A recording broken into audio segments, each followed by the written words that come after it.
Là, celui qui vole, c'est un fadet commun. Sinon, il y a pas mal de mélités, ça c'est une mélitée qui vole. Sinon, les petits bleus, c'est les azurés communs, l'Argus bleu. On reconnaît bien les papillons à leur vol. Les mélitées, elles ont un vol vachement plané, tu vois, et elles s'arrêtent, elles planent. Elles fouinent, alors que les fadets, ils ont un vol beaucoup plus nonchalant, j'ai envie de dire. Enfin, comme le myrtille, tu vois, il sait pas trop. Chaque papillon a son caractère, sa façon de voler, bien particulière. Le cuivré des marais, lui, est un nerveux, territorial et agressif. Depuis son perchoir, il observe et protège son domaine. Si une femelle approche, il la courtise sans relâche. Mais si c'est un mâle, il le chasse à grands coups d'aile.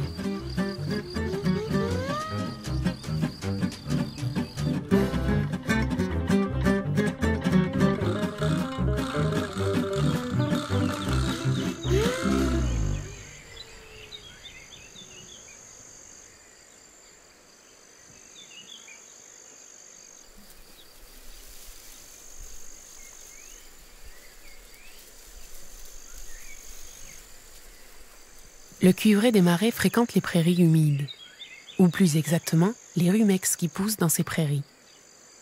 Cette espèce d'oseille sauvage est la plante nourricière de la chenille du cuivré. C'est sur ces rumex que le papillon pondra ses œufs, et uniquement sur ces rumex. Ainsi, chaque petit œuf déposé est un espoir pour la vie. Mais sans prairie humide, pas de rumex, et sans rumex, pas de cuivré des marais.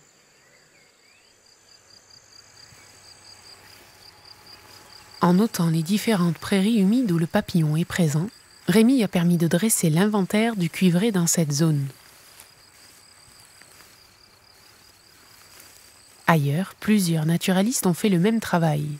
Et s'il est un endroit où les cuivrés papillonnent encore, ce sont les prairies communales des Barthes de l'Adour.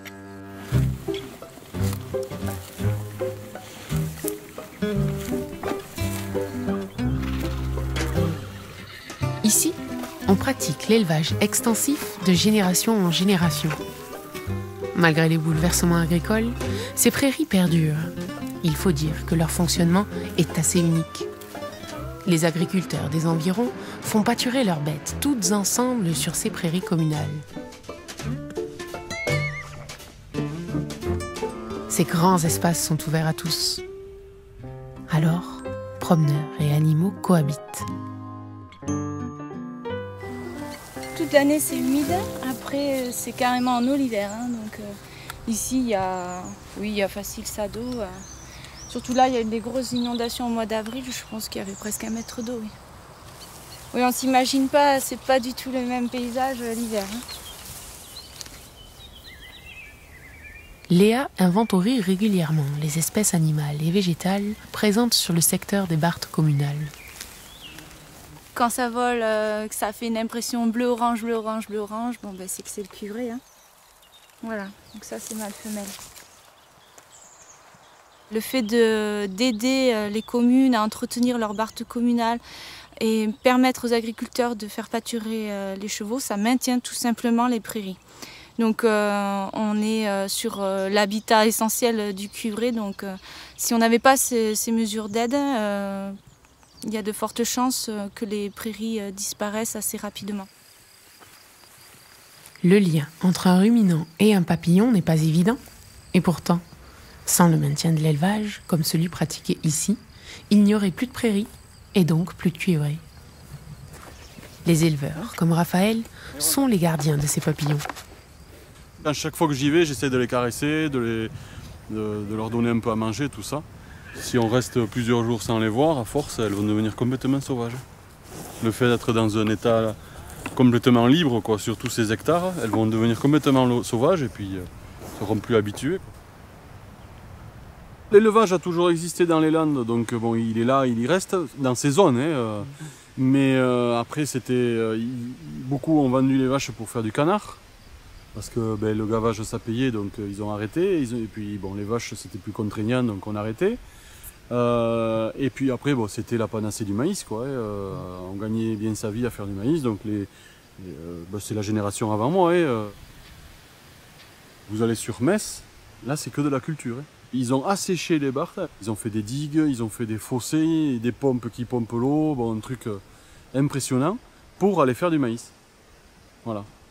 Et là maintenant, ils sont dans la logique qu'ils ont voulu faire retour en arrière, ils ont voulu semer de la prairie, et la prairie ne se cultive plus. C'est tellement sec qu'ils ne peuvent plus cultiver de prairie.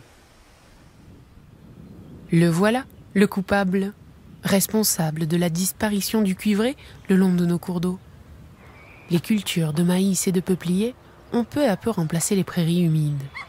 Plus rentables et surtout plus subventionnées par la politique agricole commune. Les éleveurs, eux, sont restés sur la touche.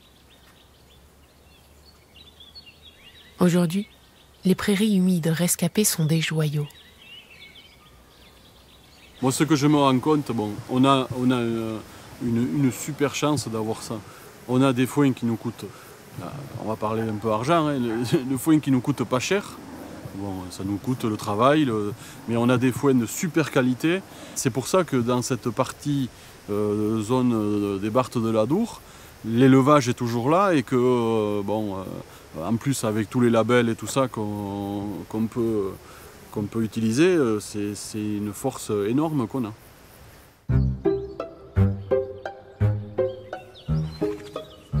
Dans les Barthes communales des Landes, on observe encore des pratiques traditionnelles de pâture et de fauche.